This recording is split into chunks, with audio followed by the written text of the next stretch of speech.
have that unequal access to energy sources in our country. And if you look into the stats, there's an indication that South Africa, despite it having very strong elements of a developed country, we have quite a number of our people still living in a third world country. And I think it is those type of things that needs to make it possible for us to realize that when we do something, we do it because we remind ourselves that there are others who don't have and we need to contribute to that. Ladies and gentlemen, I regret to say that since load shedding stopped, the trend for power saving has been reversed. And in particular in some companies in the private sector, we have also realized, like I indicated, delegating the responsibility of this crucial issue to other executives. Experience of countries that have successfully emerged from these tragedies point out that this can only be defeated if the top leadership of government and the private sector work together. I trust that your presence here tonight will propel us to ensure that this issue of the security of supply is dealt with at the appropriate level. Today I'm talking to people who manage assets, people who understand that the importance of sweating an asset. We perhaps need to begin to report a return not on assets but on energy, in the same manner as we do with all other assets that we manage, with of course an understanding that some industries will show a better return than others because of their very nature. We should then perhaps use this data to determine which portfolio of operations we continue to pursue and which to halt. This is, after all, the way you, the captains of industry, decide the optimal portfolio that yields the best return for your investors. We are in the middle of a warfare, an economic warfare. It is important to understand that we may lose some battles, but we can not lose this one. We have been entrusted with the management of energy resources. In managing these assets for the country, difficult choices will have to be made. Like in any war, there will have to be casualties, but we need to minimize the bloodbath. The economy is facing serious decisions. It is clear that we cannot continue on the wasteful path that we have been on. It is even true that we perhaps cannot even continue on the same developmental path that we have been on. We have all seen the horrific unemployment figures which were released by Statistics South Africa only the other day. 1 in 4 economically active South Africans are unemployed. We are the ones that can change the situation. Ladies and gentlemen, as politicians, at times we hold meetings, gatherings, or different engagement platforms during the day, 10 o'clock in the morning.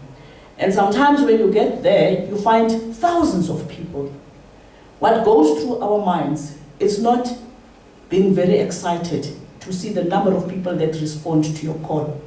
It worries us as politicians, as leaders, that if this time of the day, able-bodied men and women can come here to listen to you, it means there's something that is just not right.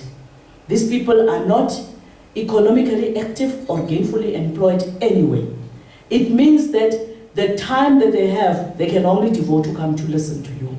And you go back from that community being more worried than when you arrived, because it shows you that the number of people that can be able to respond to your call shows that they have got nowhere else to go.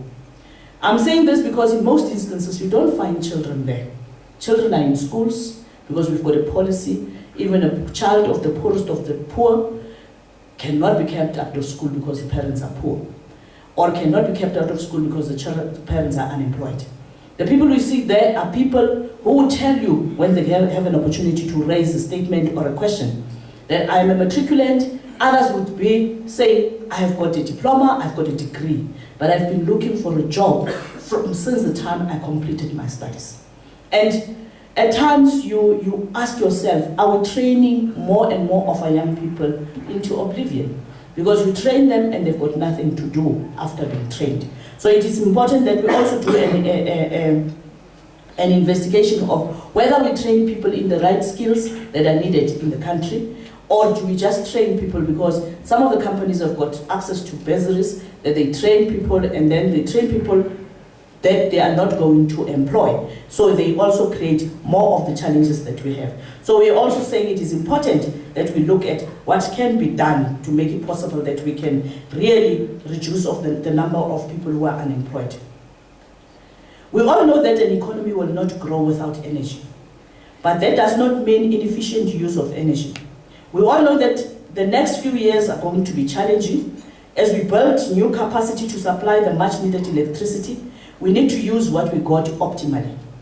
That also means making correct energy carrier choices, and we can't continue heating water with electricity. We can't continue cooking with electricity. We can't continue using electricity for heating space. We can't continue using electricity to generate steam when we used steam to generate electricity in the first place at 40% efficiency. We say energy efficiency is the first energy. Before we make more, we need to make sure that we use what we got more efficiently. We need to sweat our current energy assets, not only ESCOM, but all of us. We need to understand how well we are doing against our colleagues in the same industry in this country or in other countries. We cannot lose this war. If we do, our country will not survive it.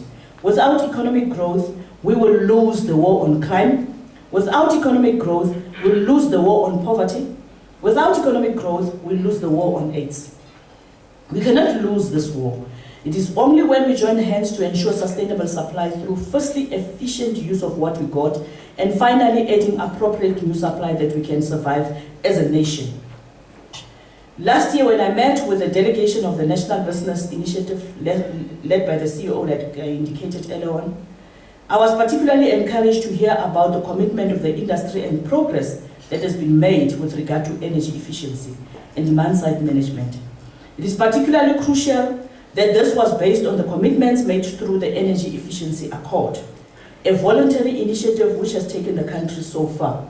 And I need to congratulate all of you who participate on this Energy Efficiency Accord, because it is important that we understand that as the ruling party, when we say working together we can do more, it means putting all your efforts together can be able to realize the benefits that we have set ourselves.